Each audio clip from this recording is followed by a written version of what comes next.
tonight, I'm very excited to welcome author Malu Halasa and Jordan Elgrably, celebrating the release of Sumūd. In a time where Palestinian art, literature, and journalism are being censored, and pro-Palestinian and Palestinian activists are doxxed in the West and are killed in Palestine, books like this have never been more important. Pro-Palestinian works such as Sumūd must continue to reach the masses and expose the terror caused by the brutal settler colonial state of Israel in hopes of one day seeing a free Palestine. Malu Halasa, literary editor of the Markaz Review, is a Jordanian Filipina American writer and editor. Her latest edited anthology is Women, Life, Freedom, Voices and Art from the Women's Protests in Iran.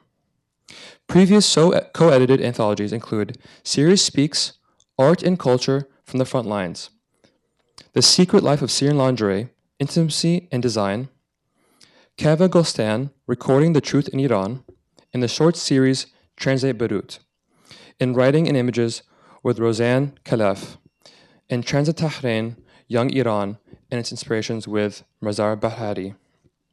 She was managing editor of the Prince Claus Fund Library in Amsterdam, editor at large for Portal 9 in Beirut, and founding editor of Tank magazine in London. She has written for Guardian, Financial Times, Times Literary Supplement. Her debut novel, Mother of All Pigs, was described as a microcosmic portrait of the patriarchal order in slow motion decline by the New York Times. Her writing, edited anthologies, and exhibitions chart a changing Middle East. Jordan Elgrably is an American, French, and Moroccan writer and translator whose stories and creative nonfiction have appeared in many anthologies and reviews, including Appli, Sal Magandi, and the Paris Review. Editor-in-chief and founder of the Markaz Review, he's the co-founder and former director of the Levantine Culture Center and/or the Markaz in Los Angeles. He's an editor of Stories from the Center of the World, New Middle East Fiction, based in Montpellier, France, and California. So now please welcome Jordan Elgrably and Malu Halasa.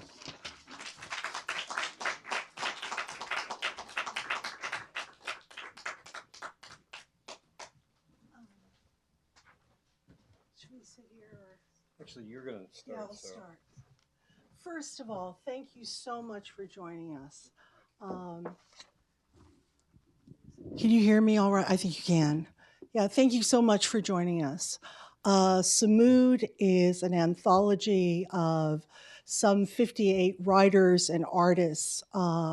It was a book that was put together, the work started on the book probably at the end of October 2023. And it's a labor of love, but also it's a book that's been formed by the war that was going on and in many ways the occupation that continues. And I have some brief comments. The academic Stephen Sheehy has written about the techne of Palestinian liberation. Techne is the, quote, art, skill, or craft, a technique, principle, or method from which liberation is achieved. Many of the technes he identifies, quote, rebuff the military violence of the settler state, now known as Israel, with, quote, sacrifices and commitments of the Palestinian resistance. Sheehy cites the spoon, the one which 6 Palestinian prisoners dug their way out of the Gilboa prison, which Sheehy describes as one of the apartheid state's impermeable gulags. It was hastily constructed during the Second Intifada. It took the prisoners 9 months to dig through 6 inches of concrete wall, metal plates in the floor, and 100 feet of dirt, and they tunneled to freedom. Eventually, after a frenzied manhunt, the 6 escapees were, of course, caught. During their arraignment, one, Ayan Kamanji, yelled out, we see clearly the resistance promise. Victory is coming despite the nose of the occupier. Other techniques of liberation, the gliders of 2 PFLP fighters in 1987, a Tunisian and Syrian, who had powered their gliders with lawnmower engines. They flew into Israel-occupied southern Lebanon and attacked an Israeli base before the 2 Fidai fighters were killed. For this academic, the gliders recall the kites of Gaza flying over Israeli defenses and guard towers, and of the burning tires every Friday of the Great March of Return from 2018 to 2019, which, quote, blinded IDF snipers from targeting protesters. And for those that don't know, Gaza has one of the highest rates of amputated people because the IDF routinely shoot people simply standing by the wall. They shoot them in the legs. As this academic writes, quote, objects associate with one another to make meaning within a history of popular mobilization. Like the balloons with banners stating, Biden, you're part of the Israeli apartheid, over the former president's visit to Bethlehem, and the Shireen Abu Akleh's camera. On the day of her murder, the Israeli spokesman said that, quote, Abu Akleh had been filming and working for a media outlet amidst armed Palestinians. They were armed with cameras. At her funeral, it was a Palestinian flag on her coffin that triggered Israeli violence. Shahid tells us, quote, while the revolutionary movement politically has largely been marginalized in the Palestinian polity, the popular culture and psychological, social, and cultural identification it has forged remains at the bedrock of Palestinian national identity. Equally powerful among the spoon, the glider, the kites, burning tires, also the stone, the camera, the Palestinian flag, is Sumūd. The Arabic word Sumūd often translates as steadfastness or standing fast. It is above all everyday resistance in the face of Israeli occupation. As a Palestinian author and human rights lawyer, Raja Shahada writes from Ramallah, Sumūd is, quote, practiced by every man, woman, and child here struggling on his or her own to learn to cope with and resist the pressures of living as a member of a conquered people. Sumūd is watching your home turn into a prison. You choose to stay in that prison because it is your home and because you fear that if you leave, your jailer will not allow you to return. It is developing from an all-encompassing form of life into a form of resistance that unites the Palestinians living under Israeli occupation. Despite the constant oppression imposed on Palestinians, Sumūd is both a personal and collective commitment. On the history of the word, Palestinian activist and physician Dr. Mustafa Barghouti offers, quote, while pain and struggle are universally present in Palestinian experiences, Sumūd also allows for other experiences and expressions, including a deep felt joy and appreciation of Palestinian culture. Of the thousands of books published about Palestine and Israel, comparatively few explore the relationship between culture and resistance. During times of war, violence often obscures, yet poetry, literature, and art are the very spaces, even during difficult extreme times in which people reveal cherished aspects of their existence and the ideas and philosophies that underpin real and imagined lives. In our anthology, for the foreword, the queer Palestinian novelist Salim Haddad writes about the Anishinaabe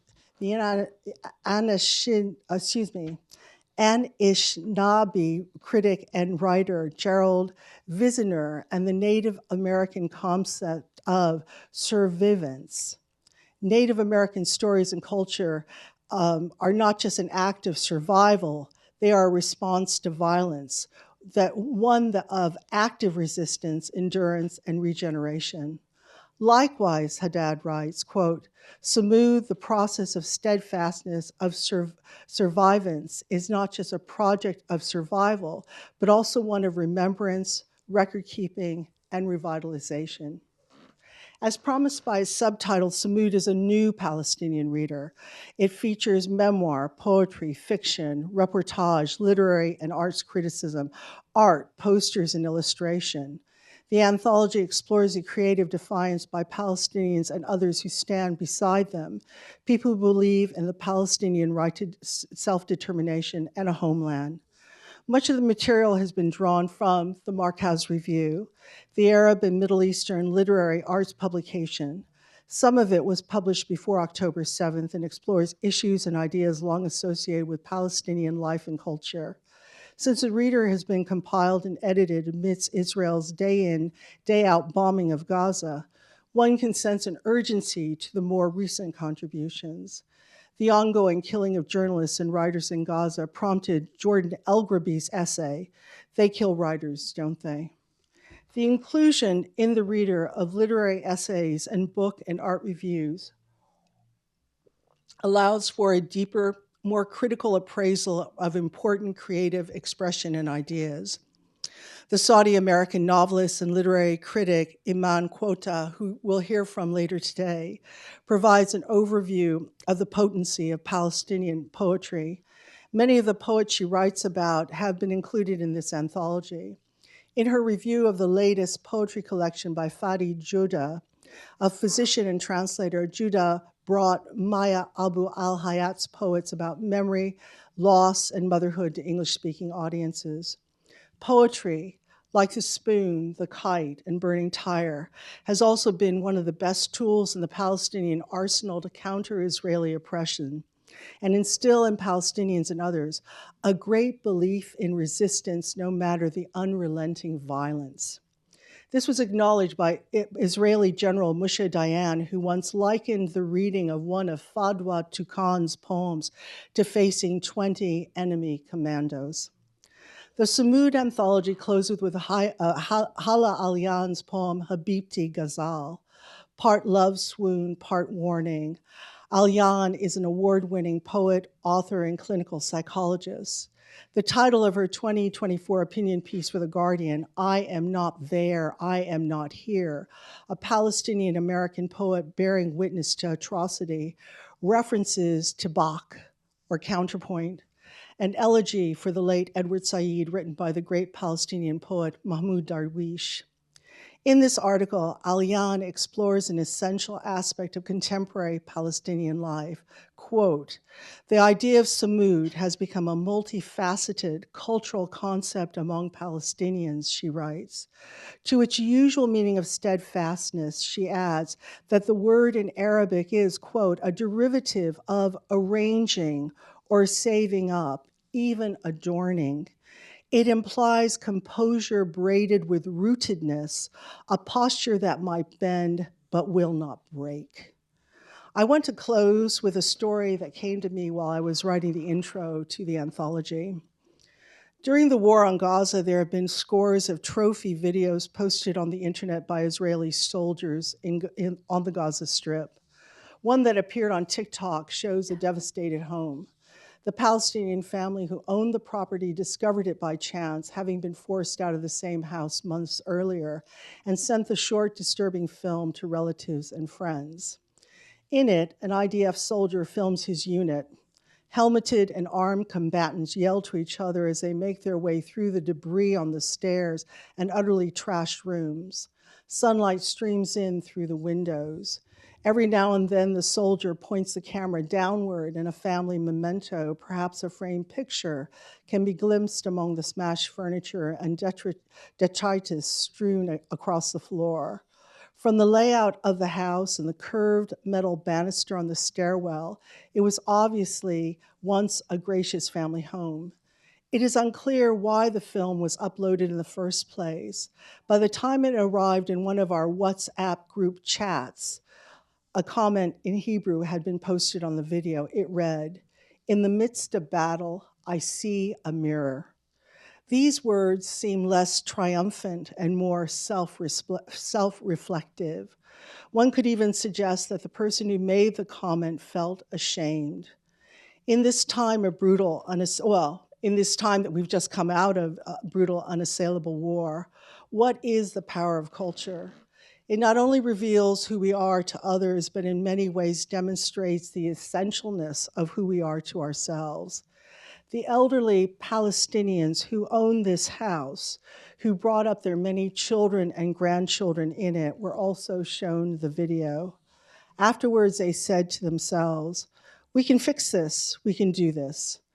All the bombing and deaths of family members had not broken them. They still had the expectation of returning home. There can be no better embodiment of Sumud. Thank you.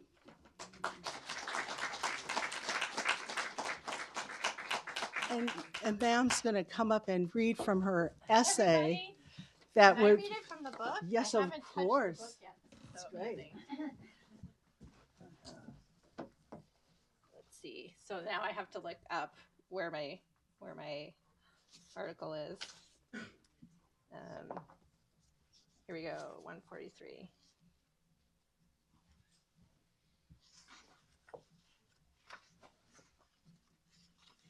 Jordan, how many pages can I read? Just time it. Look at the audience if they're fed up. Well, I was trying to decide whether to start in the middle or not. So I think I will. Also, this essay was picked up by LitHub, and it was published a couple of days ago. That's right. It's actually, I have it here also. So my is it better? Sit in the direct chair. It's better for the recording. It's better for the recording. All right. All right, here we go. One of these. All right. Hello. That's better. LitHub is a literary online magazine.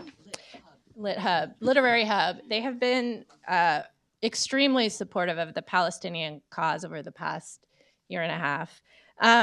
So my review is Fadi Joudah's bracketed ellipsis, that's the name of his collection, dares us to listen to Palestinian words and silences. I want to thank the Markaz for introducing me to book reviewing and giving me the opportunity to review books like Joudah's. And I want to start by telling you, before I start reading, tell you a little bit of a story about Fadi Joudah. When this,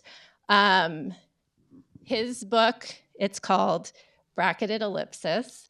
It came out in the spring, and he wrote many of the poems from, I think, October to December 2023, and his press, Milkweed Press, got the book out very quickly.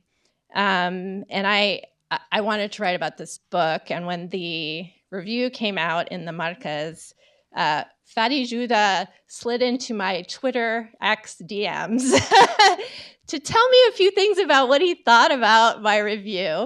I have never had an author do that before. It's not bad. He wasn't stalking me. And I'm not going to share what he said, but my book. Why not? It was he's like, thank you. And also this one line, I don't know why you wrote that. Anyways, so here I am. I have written an article called Fadi Joudah Dares Us to Listen to Palestinians. And so it was like, I guess I got to listen. And then in October, I had the opportunity to meet Fadi for the first time. And I was like, I wonder if he'll remember who I am. I wonder if he'll know. And the first thing he does when I walk into the restaurant where a bunch of us were meeting him was hand me a copy of Maya Abu Hayat's new novel and say, maybe you can review this for the Markaz.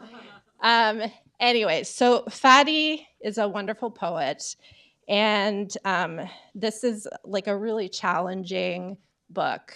And both Fadi and Lina Khalaf Tufaha were nominated for a National Book Award this year.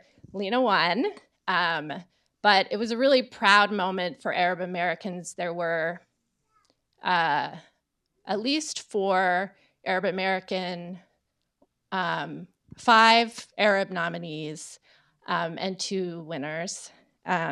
So here's an excerpt. Joudah is not alone among Anglophone, or more accurately, bilingual Palestinian poets in rendering absences visible. For example, Palestinian American poet, novelist, and psychotherapist Hala Alyan's Revision, published in November 2023, makes itself illegible at times.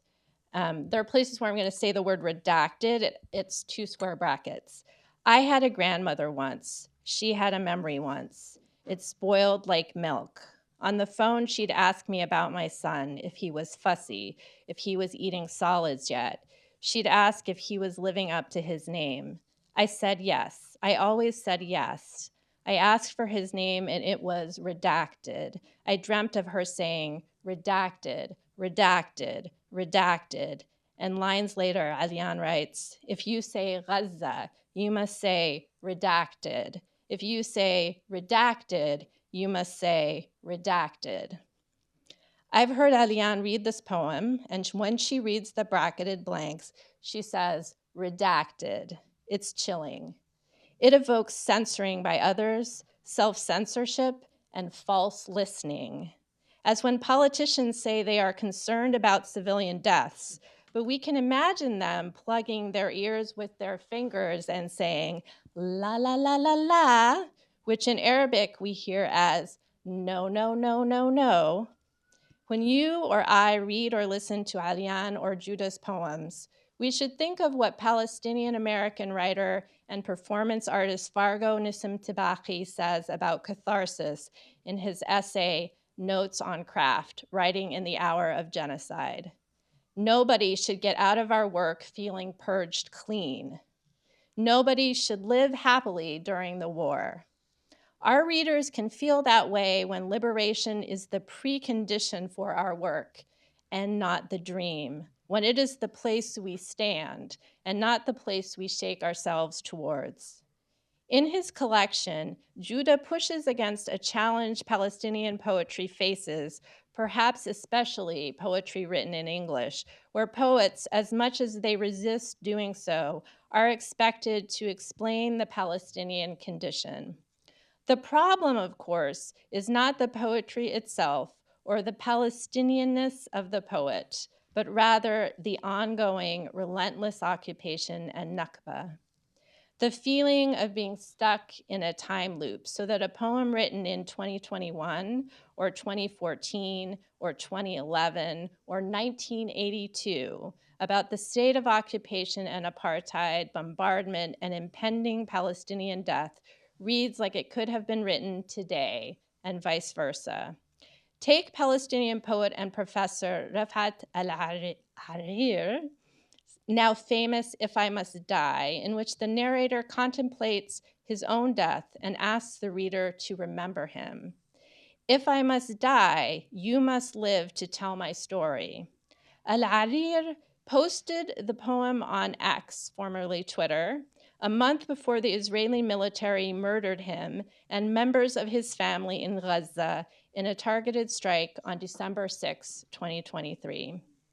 Many people on social media who read the poem then thought it had been freshly written. In fact, Al-Harir wrote If I Must Die in 2011. Al-Harir was not clairvoyant. He couldn't see the future. He was simply living under the conditions of an endlessly repeating cycle of life-threatening terror. Judah pays homage to Al-Harir's poem, which has, since his death, been translated into some 40 languages, and pays tribute to the poet himself in a poem untitled, square bracketed ellipsis, that begins with the lines, "Suddenly I, in a blaze, died." It is given pride of place on the back cover of the book where blurbs and a book description would normally go.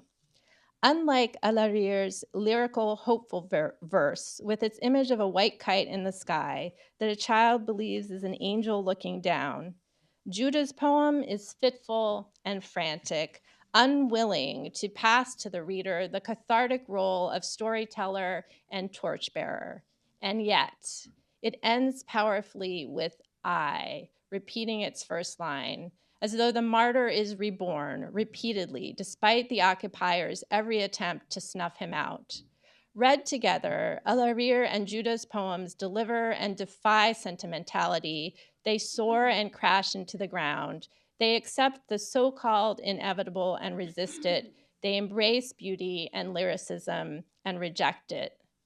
The power of I reveals itself even more when one turns to the book's final poem, Sunbird. I'm wearing a sunbird today. The narrator moves from I to we and back again, beginning with the lines, I flit from gleaming river to glistening sea, from all that we to all that me. Soaring with the sunbird, also known as the Palestine sunbird, a symbol of Palestinian freedom, resistance, and hope. The poem moves across all directions of the land, fresh east to salty west, southern sweet, and northern free. Finally, it swoops, from womb to breath and one with oneness, I be, from the river to the sea. In that spirit of oneness, Judah's collection is best read in conversation with other Palestinian poets writing in this moment. Alyan, as well as Zaina Azam, she's local, whose Write My Name was written and published last fall in response to reports that Palestinian parents were writing their children's names on their limbs to help identify them if parent or child died. Mus'ab Abu Toha's every tweet and Instagram post has become something like a poetry of resistance and witness over the past 5 months. Haya Abu Nasser, currently in Gaza, Rasha Abdul Hadi, who turns even her bio into a document of protest, and many others, as well as the work of other Arab writers like Omar Saksh in the Genocide series of poems. Most importantly, Judah's poems and the work of these other poets cannot simply be words we read. To read the work of Palestinians now and not also speak out or take action to end the genocide, to return all Israeli and Palestinian hostages home and help strive for freedom and liberation for all, is a betrayal of epic proportions. We can't allow ourselves to feel catharsis. We must really listen so the future we look back from is the future we want and need.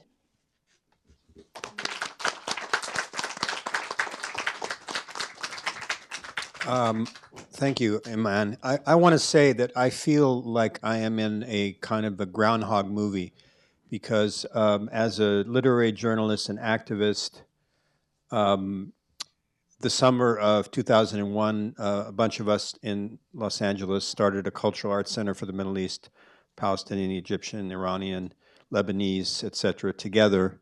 And then 9/11 happened. And then we had the villainization of the Iraqis and the Afghans and the continuation of the villainization of Palestinians who were villainized in movies and so forth since Palestinians were called terrorists in the 60s and 70s. And so this continues as a kind of returning trope, and the October 7th attack of 2023 was probably a blessing for Netanyahu because it just further entrenched the stereotype that Palestinians are terrorists and Hamas is anathema to society, to civilization. So it's the sense that we civilized people, i.e. Israelis and Americans, are united against Islamic and Palestinian extremists. And there's such a false dichotomy in this. I want to read a little bit from a piece that I put together in this book that Malu mentioned earlier. They kill writers, don't they? If I can find it. Today was the first day that we actually saw this book. I haven't seen the book. The box of books went someplace else. Yeah, I think it was probably a secret Zionist who did that. No, I'm just kidding. I'm just kidding. You guys relax. I'm just kidding. All right, so this is called They Kill Writers, Don't They? Murder is the ultimate form of censorship. Yet when a regime kills a writer, a poet, or a journalist, the writer's words live on. Spain's dictator, Francisco Franco, who ruled the country for 4 decades, pursued a brutal policy of repression against Spanish poets and writers, evidenced by the fascist murder of poet Federico Garcia Lorca. Franco feared the threat that writers posed. Little known is the fact that he had been a journalist who wrote 91 articles under 3 pseudonyms for the right-wing rag Arriba. In Iran, Ayatollah Khomeini and Mohammad Khatami and their regime supporters were responsible for a spate of murders from 1988 to 1998 that included dozens of writers, poets, translators, and intellectuals, including a long list of Iranian names that I'm not going to read to you. But one of them was the brother of the late poet Farouk Farrokhzad. I'm going to skip ahead a little bit. Today, Israel declares itself, quote, the only democracy in the Middle East, unquote. You can laugh if you want. And insists it follows international law. Yet it offers no explanation or legal justification for having murdered more writers than any other country in the world. I remember feeling shock and disbelief when I first learned about writers who were killed for their books and ideas, for their poems and short stories. Were their words so dangerous as to merit their execution? Could writing really be a lethal profession? This is especially egregious when it comes to Arab or Muslim writers whose lives, after all, appear to be worth far less in the eyes of the West. We saw the explicit discrimination and double standards with which Arab casualties are treated in the response to the war in Ukraine, when the public and media were outraged by Russian bombs murdering Ukrainian women and children, yet had been indifferent to the same wanton killing of Syrian women and children when Russian munitions assisted Bashar al-Assad in the murder of his own people. We witnessed it again in the universal condemnation of Israel's killing by drone of the 7 humanitarian aid workers deployed by World Central Kitchen in Gaza, and yet there was no public outcry in response to the killing of more than 200 Palestinian humanitarian aid workers in the months prior to Israel's April 1st, 2024 attack. One of the reasons I was determined to launch the Markaz Review was that I knew from experience that Western readers could not easily find original writing and work in translation from Arab and other writers from the Middle East and North Africa who are speaking in their own voices. I have been endlessly enriched by reading the poets and writers from the region that I prefer to call the center of the world rather than the Middle East.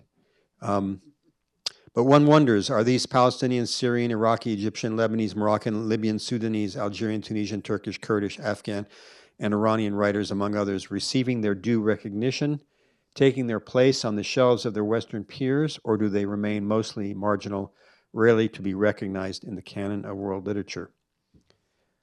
Ghassan Kanafani would be among the first writers to be killed by Israel. It is the brevity of his life and the manner of his death that strikes me not only as harrowing but ironic, for despite his assassination, the writer has remained omnipresent and with us over the years, almost as if his killers had never fulfilled their nefarious mission. And I go on, I talk about a number of Palestinians who've been killed long before October 7th, 2023, and also cultural centers and libraries and film archives. And, you know, there's been a general assault on Palestinian culture and memory as if Israel had a chance, a hope of erasing it. And they have failed repeatedly. And I think that'll continue to be the case. So thank all of you for coming here. And I think what we want to do is engage in a conversation together and open it up to you. Do you have any questions for Iman? Oh, you know, I guess when you were reading Fadi Judah's poem, Sunbird, it made me think of the Gaza Sunbirds. Gaza has a cycling team. They're called the Gaza Sunbirds. And early on, when the war started, the cyclists were very heavily involved in the distribution of food, of local food, because their farms were still producing. Agriculture was still working, so that they were you know, distributing food on their bicycles around wherever they could go. And some of the Gaza Sunbirds, they were one in particular, he was slated to leave Gaza and join some international. I'm a big cyclist, so that's why I'm really interested. I've been interested in them. He was going to join his first international competition, but he was also protesting at the March of Great Return, and he was shot in the leg, and he had his leg you know, he became another amputated person, but still, even with one leg, he was still cycling. So that hope shows up across the board in many different ways that people on the outside, or we don't really normally hear about. And I think that's what the poetry does, is that it really focuses our attention on core emotion, core values, and that's why I wrote to you just recently about I feel when we were talking to the publisher about doing the book, he said, Dan Simon from Seven Stories said, well, it should all be all first-person accounts, and let's have no book reviews, no criticism. But the thing about a really well-written critical essay on poetry or literature, is that you bring to it another consciousness, looking at it from the outside, and not just what the writer is writing about, but all these other influences and sort of like the world around the writer. And I think it's important, especially for a book like The Reader. It's a reader, it has many different kinds of material in it.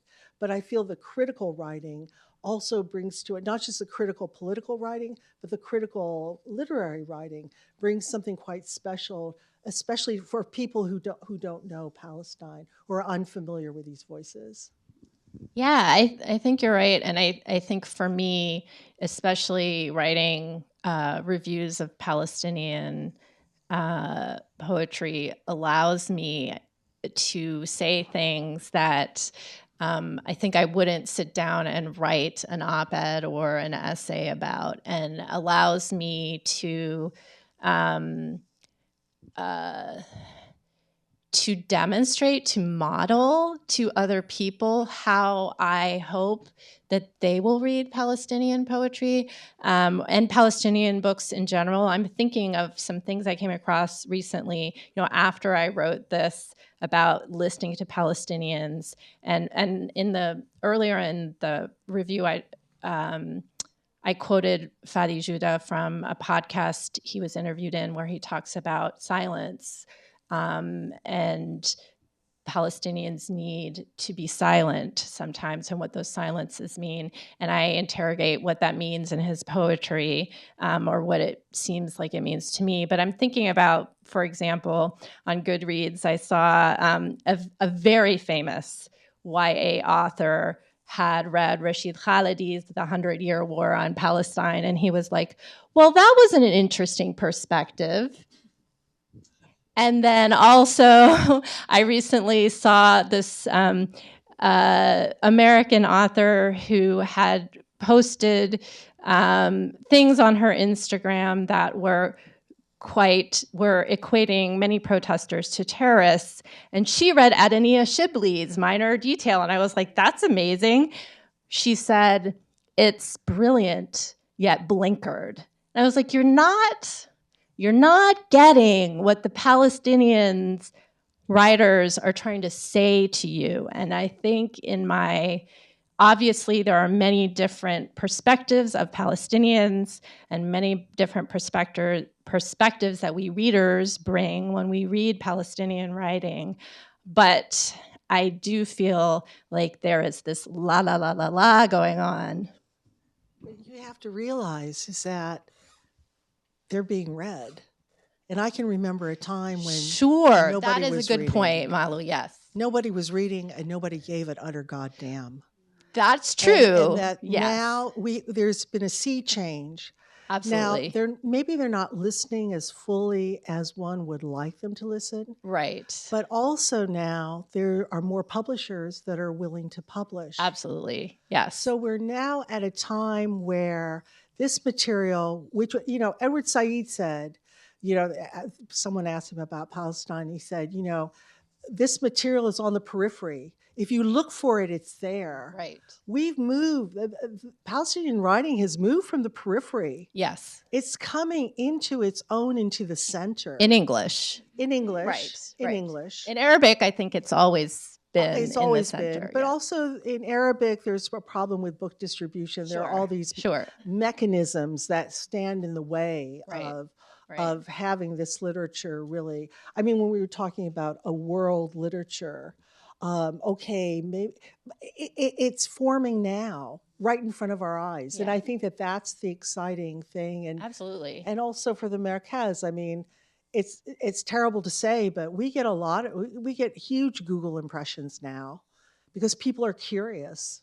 People weren't curious before, I mean, I wrote about Musab Abu Toha's first collection for you guys, and I remember after I wrote about it, this was pre-2023, I followed him on Twitter, and he didn't have that many followers. He's got loads of followers now, and his first book was published by City Lights, a small publisher. His new book, which recently came out, is published by Knopf. Forest of Noise, yes. Forest of Noise. It's a great book.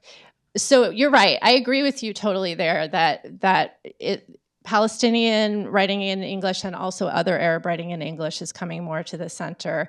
But I also think that there is, like, it's not, as I say in the review, it's not enough to read Palestinians. It's something, it's important. I'm not saying it's not important, but I feel that there is sort of a moral obligation to allow yourself to be moved, right? I think some people will read it and be like, oh, well, I got that point of view. I got that perspective. But they're not moved. They're not willing to be moved. They just want to say that they read it. When you say you want them to be moved. I had a question for you. I didn't know we were going to be having a debate. Okay. You want them to be moved. You want them to be moved in a particular way. I can remember a time, literally, for years I wrote about Palestinian politics. Couldn't place the stories. It was always difficult. It was like an uphill struggle. Right. Nobody cared. Okay, so we want them to be moved. Actually, we want everyone here to become an activist. We want you all to do the work that has to be done for Palestine. Because if you can do the work for Palestine, we'll have a better world. Exactly. All right, I can make this connection. I think we agree, Malu. I had to come on this tour, and this is the first of 4 stops. I had to leave my 16-year-old son back in where we live. And as soon as I left, I heard a child laughing, maybe 5 or 6, 7 years old, and I remembered my kid when he was that age, and I just felt all of this emotion, and I felt I was sorry that I was leaving. And then I thought about all of the children in Gaza who either been killed or their parents have been killed, and how many thousands of people's lives have been affected by this, and how many are refugees. And I'm also from LA, so I have friends who've lost their homes and people have died. And there's 10 or 12,000 refugees, which is only a third or a fourth of what's the refugees in Gaza. But still, we are all interconnected. But I had a question for you, and then we can open it up to you guys. What is it about being Saudi and American that makes you so understanding or empathetic about Palestinian culture? I mean, I think Palestine is the thing that brings Arabs and Muslims together in some ways, although maybe not in all ways, but it's the thing that everyone sees as, an important issue, like maybe the important issue. So I grew up, I was educated in Saudi Arabia, but I also grew up in Ohio. Like me, Ohio. Yeah, Ohio. And so, we learned about the Balfour Declaration in history in Saudi Arabia. It was something that was always there. And then when I came to the States and went to college in the 90s, I remember I had a Palestinian flag T-shirt at a time when college students did not care about Palestine. And in fact, the Amnesty International on my campus was collecting signatures for Jonathan Pollock, who was the American accused of spying for Israel. And I was like, no. And that was when I realized that the human rights organizations didn't care about Palestine, And anyways, I was wearing that shirt on campus one time, and an international student, I don't remember where he was from, was like, "You're not American, are you?" Because now American college students, this is another thing that's changed. Now American college students care about Palestine. And now, as a Saudi American, for Arab American writers, Palestine is, a galvanizing thing, but it is also a thing where we're protecting our right to speak out about it. We're protecting our right to grieve about it. You see lots of literary organizations in the United States falling to pieces over Palestine. And that's new too. And I think here I will totally agree with you that so much has changed. There's so much, but still. Even though so much has changed, I think for Arab American families, Palestine is the wound. It's what our fathers, our uncles have talked about. Yeah. And there's been no win-win situation. It's deeply troubling, and it's in light of everything, in light of South Africa, the apartheid movement, in light of how we talk about settler. I mean, my uncle, WhatsApps me about Palestine, and he, I saw him I was in Egypt earlier in the year. Some of my family came from Saudi to see me, and he has an in-law who is married to a Palestinian from Gaza. And I was like, how's her family? And he said, they're all dead. So yeah, it's a wound, I think we need to open it up to you guys because we don't have that much time available. So does anyone out there have a burning question? And there's a microphone right here. Yeah, thank you. This is being recorded. You gave me an opening here. I'd like to thank you very much for being here today and for having the book, and I look forward to reading it. I'm a friend of Zaina's, by the way. Oh, so wonderful. But I'm also on the steering committee for Voices from the Holy Land, which is an online panel discussion. We do a monthly event. We've done over 50 of them that are recorded on our and saved on our website. And so if you want to go what's the website and the web address? Voicesfromtheholyland.org. And you can view the past events and those that we have coming up, including one next month. We just had one last weekend. But tell us a little bit more about the Markazi, what you're doing there so we understand. The Markaz review, the Markaz means the center in Arabic, also in Persian, Turkish, Urdu, and Hebrew. For some people, the Markaz is where they take you to the police station. But it is actually just, it's the center. So what can I say about it? It's all of the arts and all of the communities, not only Arab, but also Amazigh, Iranian, Kurdish, and so forth.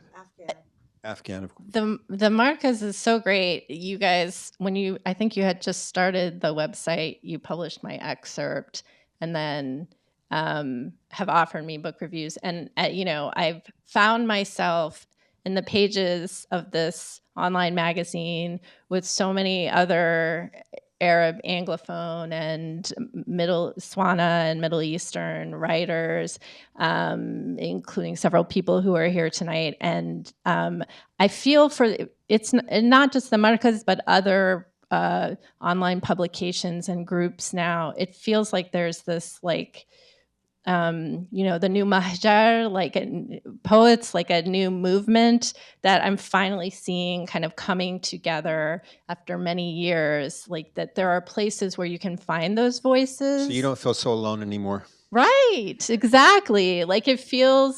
It really feels like, I'm like, what's my artistic movement that I'm part of? And I feel like it's like the Markaz and Mizna and some other groups, Arab Lit, that are doing amazing stuff right now. It feels like a really wonderful, a renaissance, a wonderful moment at the same time that we've been in the middle of a genocide where you're like, it's this tug, Yes.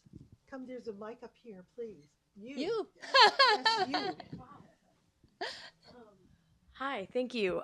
So real quick, since you mentioned the Gaza Sunbirds, we have a DC ride. It's like a global ride, the Ride of Return. So Native Women Ride on Instagram, if you want to follow along. If you're into biking, come to the Gaza Sunbirds ride. The question that I had, so I'm Iranian, I'm originally from Iran, and something that I've noticed that's very concerning is that in the anti-regime sentiment amongst the people, especially since the Women Life Freedom movement, there is this kind of basically anything that the regime is doing is wrong. So now there's this shift amongst the people, especially the younger generation, that is turning out to be anti-Hamas and anti the Iranian regime's support of Hamas. And I'm so curious to know if you all have, come across that, if you have any, commentary or anything that is drawing attention to this, because, like the older generation in Iran, they're as pro-Palestinian as any Middle Easterner would be, but there is this kind of like hatred for the Iranian regime that is translating into anything that the Iranian regime is doing, including its support of Palestine. So curious to know your thoughts on that. I don't have a comment on that. Because I'm trying not to comment too much on geopolitics because I get into a lot of trouble, and I've made a lot of enemies. Definitely, the axis of resistance has taken a really bad hit. And see, the thing is, with someone like me, I'm very close to Syrian activists, and Iranian women. and Iranian women. So I have heard some Iranian activists in London, they support Trump, which is always very surprising to me. I think that there are trends going on in the Middle East that we don't know where they're going to go. And I think that we just have to wait and see. And what I wanted to say about the Markaz is that just today, we've published a very interesting article by two activists, a Syrian, a Palestinian filmmaker, and the director of English Pen. And they've written about going to Syria for 3 nights in a free Syria. And they talk about this blossoming of cultural activity, from new feminist groups to revolutionary art groups to Kurdish radio, that's going on across the country. Wow. Now, definitely, we don't know where that Islamicist regime is going to go or what they're going to do. We have to wait and see. And I think that for so long, we've had just bad news from the region. And we're desperate for good news. But I don't know if we're going to get that good news. But all we can do, I think, is really do our work and support the voices that we believe in, and to build platforms. But that was one of the stories that we published just today, that I'm very proud that we were able to do that, and that they came to us. So do look it up online. I think we have time for 1 or 2 more questions. Anybody else? Yeah, well, first of all, I never thought I'd hear the day for a presentation like this. And so that's, Why not? this was so taboo for so long. And the taboo is eroded in many ways, in many different ways over a period. And so this is just really amazing. I want to just say that it's amazing for those of us who've lived this a long time. And one example is just to hear very well-crafted literary critical essay. I mean, around these topics with these writers, placing them in a context that's what the best academics is all about. For those of us who went to college and were exposed to this, whether we wanted to or not, or enjoyed it or not, or could do it or not, but just to hear it come into the mainstream in this way is just thrilling. And you're building something. You're building something. It's not from nothing. It's built on many, many, many, many different things. But it's a new generation. I mean, I'm looking at you. We're the older generation. We're- Yeah, well, we're kind of like on our way out. I'm probably older than you think I am, but yeah. well, and I'll take I it. just wanted, again, to your point, this is thrilling. And it's new building blocks with new generation. And I never thought I'd hear this. That's so great to hear. And during the National Book Awards ceremony, it was YouTubed, and Majda and I were like texting each other, and I think there was just like real thrill we had to see an Arab American get up there and accept the award and also give this amazing speech about Gaza. And I was thinking about that speech when I came tonight. And she said, you need to speak out in every room, in the rooms where it's hard to do it. And so I think I'm always going to keep Lena's words with me, but it was, thank you for that. I just want to say, like, thank you for doing this presentation, and hopefully, inshallah, the Politics and Prose continues bringing more Palestinian voices. My question is, so Sumud is, it's associated with Palestinians, but if you look at history, you could say that American Revolution was, you had Sumud in much of the West. So why is it that when Palestinians and the global South practice Sumud, is seen as, terrorists or being looked down? And I guess can we, as we enter Monday a different administration, can us as Americans learn Sumud from Palestinians and engage in this new 4 years that are coming for us? So thank you. Shukran. I want to hear from the young generation. I'm And the older one. I'm Gen X like you. Oh gosh, that's such a good question. I think that's part of why for many people the Palestinian cause is so galvanizing, that it is something where,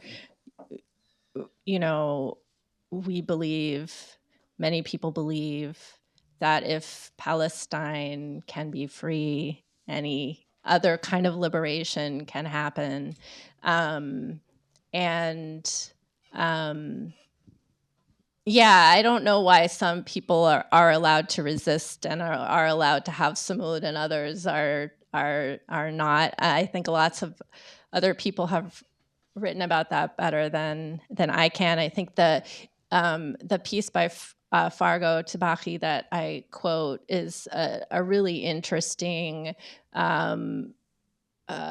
exercise in thinking about craft and resistance and writing that I really recommend. There's so many wonderful Palestinian writers writing about these topics, and I guess all we have to do is turn to them and be inspired by their words and inspired to action, like Malu was saying.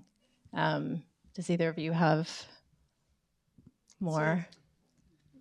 That's it. Okay, one last from one of our book group aficionados. We have a book group that meets monthly, the last Sunday of every month. Check that out. Okay, I highly recommend it, by the way. But so you want us all to be activists, right? And I was thinking, I am moved. I am moved. She was moved, right? We are moved. And how to go forward and, hold on to that and do something to keep, help other people to be moved. Maybe that's the thing. And so I'm sitting here thinking about what can I do? So well, you could, for example, get some copies of Sumud, give it to the library around you, right. Give it to people, the right kind of people who Bring need it to your book club. I can do that. Yeah. I can also direct people. I can read the Markaz, and I can say, you should read this, right? You should read that. So those are some things I can do. But I just wondered if you had anything else in mind. For so long, I've seen writing as activism. Okay. I don't know. I could be misplaced about that, but that's my, one of the reasons why we wanted to do the book, or I really chased the American publishers to do the book, was that you just couldn't sit still and watch all this go on. Mm-hmm. And I wasn't the only person who felt that way. Many of the contributors felt the same way. And I think it's just important to, if you can make a space somehow for these voices to be amplified, whatever way, call up a radio station when they have a phone in, I think it's important to keep talking and trying to make connections with other people so that slowly but surely people can explore the material. They can have a variety of reactions to it. Mm-hmm. I think the material's strong enough that it can be interrogated. I think it holds its ground. And I think that that's something that I feel strongly. That's why at the Markaz, we want to publish the type of writers that we're publishing, whether it's a queer writer in Beirut, whether it's an Omani woman writing about indentured servitude and slavery in Oman, across the board. I think that there's a place for these voices, and sometimes they don't get the airing they deserve. So it's all there, and I think directing We can be people more to read. intentional about it. We can be a lot more intentional. Thank you. Well, I want to thank all of you for being here. We're going to sign books here. And I believe that there's some copies of your book on Iran, Woman, Life, Freedom. Oh, right. There's also a few of mine, stories from the Center of the World, New Middle East Fiction. I think you have a story in that one, no? I can't remember. Oh, Natasha does. And again, thank you, and let's buy all those books, so don't leave any. And if there are some Thank you, left over, we'll sign everybody. them. What a wonderful